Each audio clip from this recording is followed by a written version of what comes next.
কখনো কখনো আমরা ভাবি যে কোনো ব্যক্তি যিনি ধর্মের পথে চলেছেন, যদি তার দ্বারা কোনো ভুল হয়ে থাকে তাহলে নিয়তি তাকে সেই মুহূর্তেই কঠোর শাস্তি দেন। কিন্তু সেই সব মানুষ যারা সংসারের সবথেকে বড় অধর্মী, বহু নিকৃষ্ট মানের কাজ করেন, তাদের নিয়তি অনেক সুযোগ দেন। তাদের নিয়তি এরকম কঠোর প্রহার করেন না। এই ভাবনা কখনো না কখনো মনে আসেই। ভেবে দেখুন কেন। আসলে জীবনকে বেশিরভাগ মানুষ একভাবেই দেখে থাকেন, বিভিন্ন স্তরে একে দেখা উচিত। এবার আপনি বলুন, এই সংসারে কোনো অধর্মী কখনো প্রেরণার উৎস হতে পারেন? কখনোই নয়। যে মানুষ নিজের আত্মাকে মলিন করে ফেলেছেন, তিনি এই সংসারকে কিভাবে প্রেরণা যোগাবেন? উনি নিজেই বুঝতে পারেন না কোনটা করা উচিত, ধর্ম কোনটা।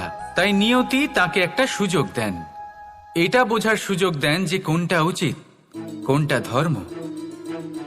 সুযোগ দেন নিজের বিবেক জাগিয়ে তোলার, তাকে সুযোগ দেন নিজের অন্তরাত্মার ডাক শোনার। যখন তাতেও কাজ হয় না, তখন নিয়তির কাছে একটাই পথ বাকি থাকে, আর তা হল মহাবিনাশ। মহাবিনাশ হয়তো দেরিতেই আসতে পারে, কিন্তু তা অবশ্যই আসবে। আর যখন মহাবিনাশ আসে, তখন মহাবিনাশের যন্ত্রণা সমগ্র মানব জীবনের যন্ত্রণার থেকে অনেক বেশি হয়। এই কথাটা সবসময় মনে রাখবেন। আর অন্যদিকে যে মানুষ ধর্মের পথে চলছেন, তার দ্বারা যদি কোনো ভুল হয়ে থাকে, তখন নিয়তি তার পরীক্ষা নেন। কিছুক্ষণের জন্য মানুষের মনে হতে পারে নিয়তি তাকে কঠোর শাস্তি দিয়েছেন, কিন্তু সময়ের সাথে আমরা সবাই দেখি যে যখন সেই মানুষ সেই পরীক্ষায় উত্তীর্ণ হন, এই সমস্ত সংসারের জন্য প্রেরণার উৎস হয়ে ওঠেন। অর্থাৎ নিয়তি প্রত্যেক মানুষকে তার কর্ম অনুসারে উচিত ফলও দেন, উচিত শাস্তিও দেন। পার্থক্য হলো শুধুমাত্র সময় আর আপনার দৃষ্টিভঙ্গির। তাই ধর্মের পথে চলুন আর আমার সাথে ভালোবেসে বলুন, রাধা রাধা। আমাদের জীবনে অত্যন্ত গুরুত্বপূর্ণ একটা আশা বসবাস করে, বিশ্বাসের রূপে। বিশ্বাস যা আমরা ঈশ্বরের ওপর করি, ভাগ্য প্রারব্ধের ওপর করি, নিয়তির ওপর করি। যখনই ভালো কিছু হয় আমরা বলি এ হলো ঈশ্বরের দয়া, যখন খারাপ কিছু হয় আমরা বলি এ হলো ঈশ্বরের মায়া। কখনো ঈশ্বর বা ভাগ্য বা প্রারব্ধ বা নিয়তি। আপনি নিজে কোথায় তা কখনো ভেবেছেন? আপনি বিশ্বাস করছেন ঈশ্বরের ওপর, প্রারব্ধের ওপর, কখনো নিজের উপর করেছেন?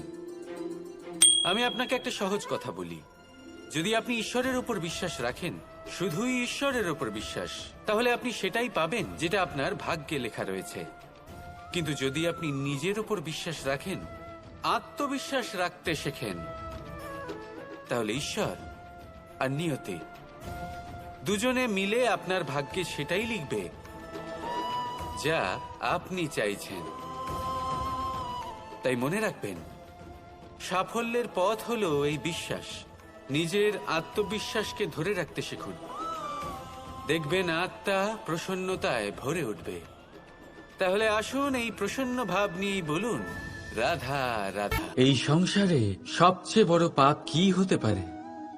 কেউ বলবেন অসত্য, কেউ বলবেন ছলনা, আবার কেউ বলবেন লালসা। না, সংসারে সবচেয়ে বড় পাপ হলো নারী জাতির অসম্মান, নারীর মান ভঙ্গ করা। কারণ এই অপরাধ কেবল নারীর শরীরকেই নয়, বরং তার মন আর আত্মাকেও আহত করে থাকে।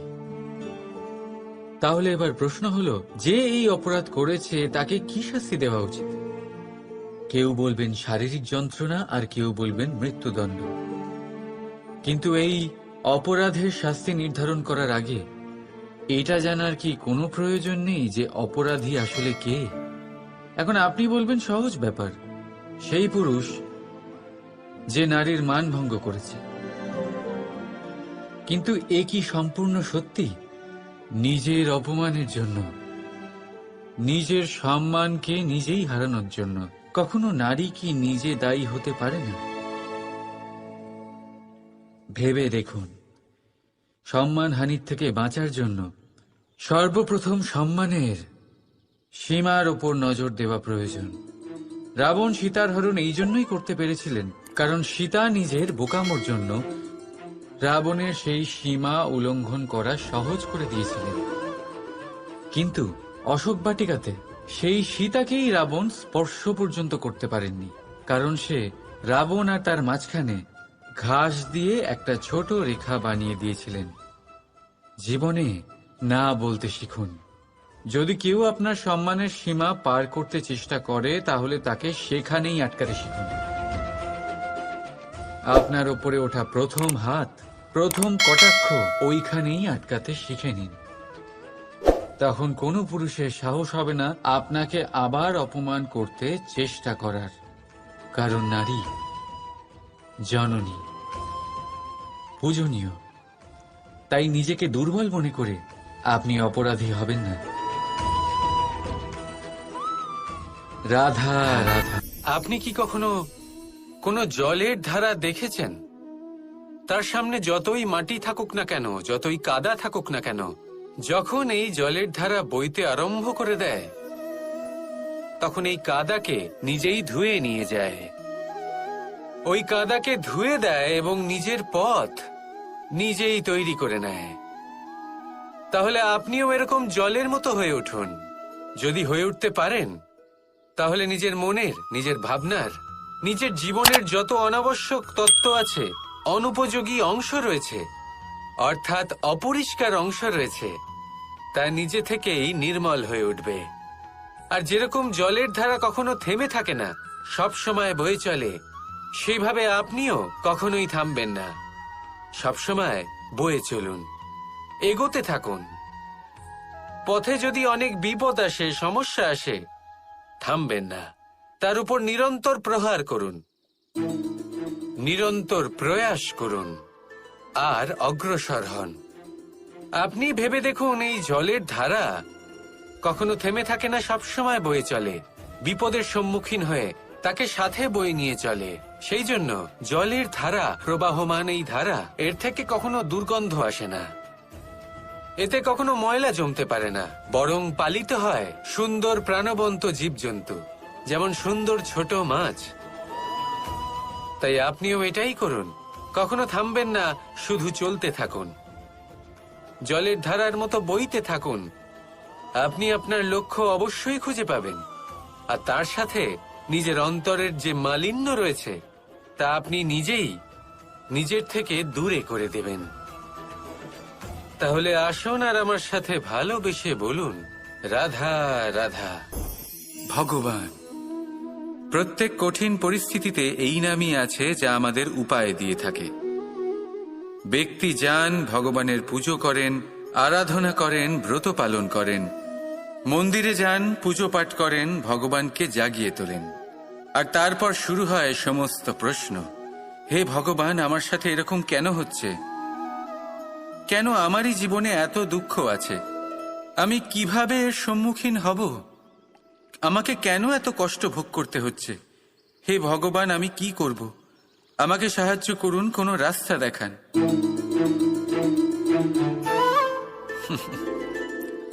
চলুন, আমি আপনাকে একটা প্রশ্ন করি। মন্দিরে যাওয়ার চেষ্টা করার আগে আপনি কি জীবনে ততটা চেষ্টা করেছেন যতটা সেই সমস্যাকে দূর করার জন্য দরকার ছিল? দ্বিতীয় প্রশ্ন,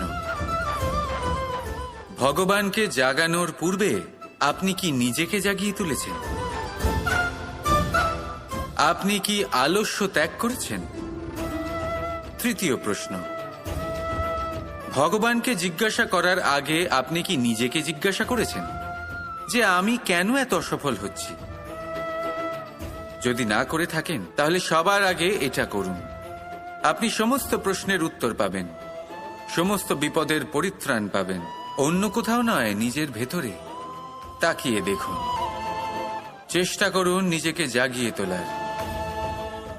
আপনি সফল অবশ্যই হবেন, কারণ এই পরমাত্মা, ওই পরমেশ্বর, ওই পরব্রহ্ম আপনার মধ্যেই তো আছে।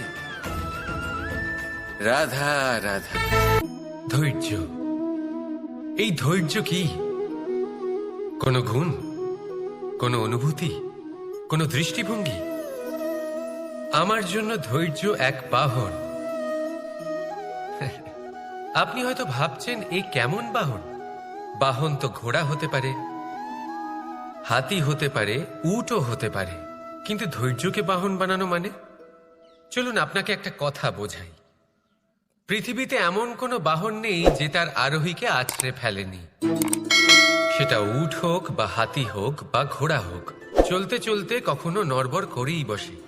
তারপর সেই আরোহী পড়ে কারোর পায়, তারপর পড়ে তার নিজের নজরে। কিন্তু ধৈর্যরূপী বাহন কখনো কাউকে ফেলে না, কখনো না।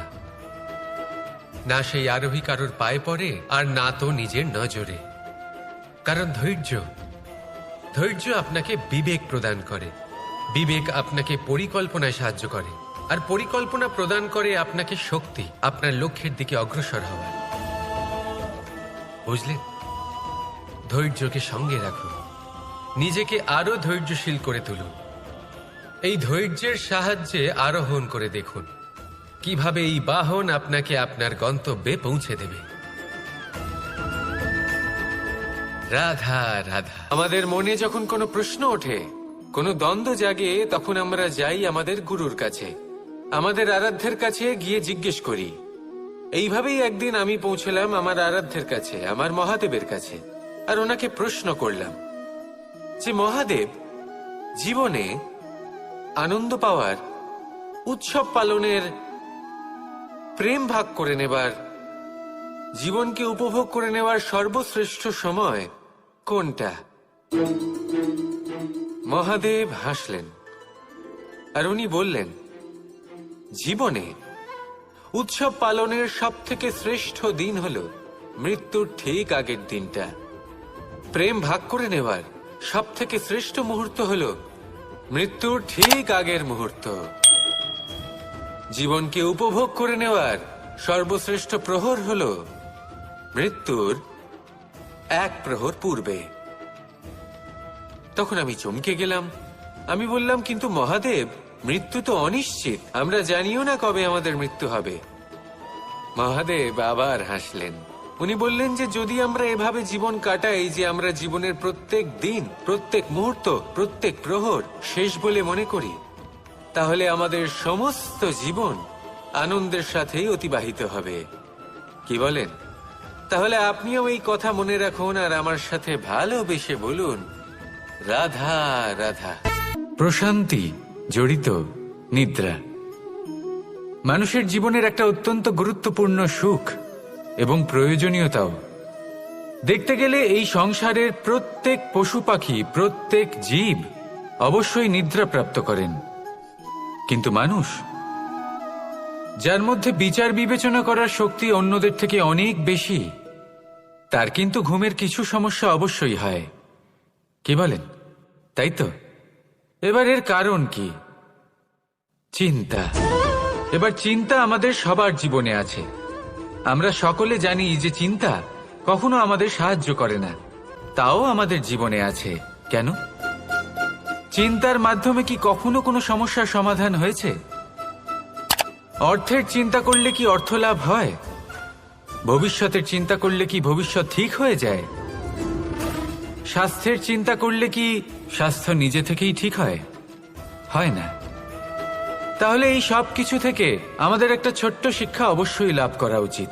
আপনিও আপনার কাঁধ থেকে চিন্তার এই বোঝা নামিয়ে ফেলুন, আর এই সব ইচ্ছে একত্রিত হয়ে আমাদের মনে চিন্তা উৎপন্ন করে।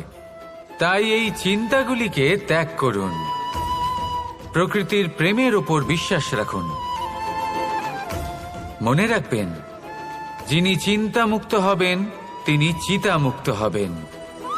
সুখের নিদ্রা প্রাপ্ত করুন, আর নিদ্রায় যাবার আগে আমার সাথে ভালোবেসে বলুন, রাধা রাধা। কর্ম এবং ফল। মানুষের স্বভাব হলো এটাই যে তিনি নিজের প্রত্যেক পরিশ্রমের প্রতিফল প্রার্থনা করেন। বেশিরভাগ সময় এই ফলাফলের চিন্তা করতে করতে, কল্পনা করতে করতে উনি কর্ম করতে থাকেন যে আমি এই কাজটা করলে এই ফল পাবো, সেই সব কল্পনা করতে থাকেন যা না তার হাতে আছে, না আছে অধিকার আর না আছে নিয়ন্ত্রণ। উনি শুধু নিজের কর্ম করতে পারেন। উনি কি ফল পাবেন তা তার হাতে কখনোই নেই। তাই আপনিও শুধুমাত্র কর্ম করতে থাকুন, ফলের চিন্তা করবেন না। মনে রাখবেন, শিকড় এবং শাখা যেভাবে একে অপরের সাথে জড়িয়ে, সেইভাবেই একে অপরের সাথে জড়িয়ে কর্ম এবং ফল। যেরকম কর্ম আপনি করবেন সেরকম ফল আপনি অবশ্যই পাবেন। তাই এই ফলের আশায় কর্মের সময় কখনোই নষ্ট করবেন না, কারণ যে ব্যক্তি সময় নষ্ট করেন, সময় সেই ব্যক্তিকে অবশ্যই নষ্ট করে দেয়। কর্ম করুন নিঃস্বার্থভাবে, ফলের চিন্তা করবেন না, আর আমার সাথে ভালোবেসে বলুন, রাধা রাধা। জীবনে সবসময় সেটা হয় না যা আমরা চাই, তেমন ভাবে হয় না যেমন ভাবে আমরা চাই। এবার তাতে আমরা দুঃখ পাই, নিরাশ হয়ে পড়ি, ভাগ্যকে দোষ দিই অথবা অন্য কাউকে বা নিজেকে। কিন্তু সত্যটা কি সেটা আমাদের জানতে হবে। এই সংসার নির্মিত হয়েছে পাহাড় দ্বারা এবং পাথর দ্বারা। তাই প্রত্যেক স্থানে ছোট ছোট ছোট ছোট নুড়ি পাথর তো অবশ্যই থাকবে। এগুলো এড়িয়ে যাওয়া সম্ভব নয়, আর এই কথাটা আমরা সকলে জানি। এবার এইভাবেই আমাদের জীবনে নানান রকমের সমস্যা লেগেই থাকে। এর হাত থেকে কোনোভাবেই নিস্তার পাওয়া সম্ভব নয়। একটা সমস্যা এড়াতে যান, দ্বিতীয় চলে আসবে, দ্বিতীয় সমস্যা এড়াতে যান, তৃতীয় চলে আসবে। কিন্তু সমস্যা জীবনে থাকবেই, আর আপনাকে সাহায্য করার জন্যই থাকবে কোনো না কোনো রূপে। আপনার চারপাশে পাথর আছে, এটা আপনার উপর নির্ভরশীল আপনি কি করবেন, কোন পথে অগ্রসর হবেন এবং কিভাবে অগ্রসর হবেন। এবার দেখুন, এটা তো সবসময় সম্ভব নয় যে আপনার পদতলে ফুলের চাদর থাকবে, এটা তো অসম্ভব। সেই জন্য উচিত এটাই হবে যে আপনি পাদুকা পরিধান করে জীবনে অগ্রসর হন। এর সারমর্ম এটাই, যখনই জীবনে সমস্যা আসবে দৃঢ় হয়ে সম্মুখীন হন এবং এটা বোঝার চেষ্টা করুন যে এই সমস্যা জীবনে কেন এলো, কি শিক্ষা দিয়ে গেল। আপনার মধ্যে দোষ অবশ্যই থাকবে, তাকে গুণে পরিবর্তিত করুন। এই জীবন আরো বেশি সহজ সরল হবে এবং প্রসন্ন হয়ে বলবে, রাধা রাধা। জীবনে ক্ষমা চাওয়া তাও কিছুটা সহজ, ক্ষমা করতে পারা অত্যন্ত কঠিন। ক্ষমা দুই অক্ষরের এই শব্দ হতে পারে, কিন্তু অত্যন্ত বড় এই শব্দ, অত্যন্ত গুরুত্বপূর্ণ এই শব্দ। কখনো কখনো অন্য কাউকে ক্ষমা করে দেওয়া তাও কিছুটা সহজ কাজ, কিন্তু নিজেকে ক্ষমা করতে পারা অত্যন্ত কঠিন হয়ে দাঁড়ায়। অতীতে যদি আমাদের এমন কোনো ভুল হয় যে কারণে আমরা নিজেকে ক্ষমা করতে পারি না, অনেক সময় এমন কিছু ভুল করে বসি যে বিষয় শুধু আমরাই জানি, কিন্তু আমরা নিজেকে ক্ষমাই করতে পারি না, আর আমাদের বিকাশ সেখানেই স্তব্ধ হয়ে যায়। কারণ যদি আপনি ক্ষমা করতে না শেখেন, নিজেকে ক্ষমা যদি না করতে পারেন, তাহলে তা আপনার জীবনের সব থেকে বড় বাধা হয়ে দাঁড়াবে। সেই জন্য জীবনে অবশ্যই শিখুন যে কিভাবে নিজেকে ক্ষমা করতে হয়, আর শিখুন যে আগের করা ভুল আবার কি করে না করা যেতে পারে। এই মন হালকা হবে আর প্রসন্ন হয়ে বলবে, রাধা রাধা। দুঃখ কি, ভয় কি, এদের কিছুটা এইভাবে ভাবা যেতে পারে। জীবনে যখনই আপনি কিছু একটা লাভ করবেন, তখন সেটা হারানোর ভয় তার সাথেই চলে আসে। যেমন আপনি যদি ধন অর্জন করেন, ধন হারানোর ভয় তার সাথেই চলে আসে। সম্পত্তি অর্জন করলে সেটা লুট হবার ভয় তার সাথেই চলে আসে। আর এটা জীবনের সাথেও হয়। যেই মুহূর্তে আপনি জন্ম নেন, মৃত্যুর ভয় তার সাথেই চলে আসে। জন্ম না নিলে মৃত্যু কিভাবে হবে? মৃত্যুর ভয় কোথা থেকে আসবে? এবার এই ভয় কি সেটা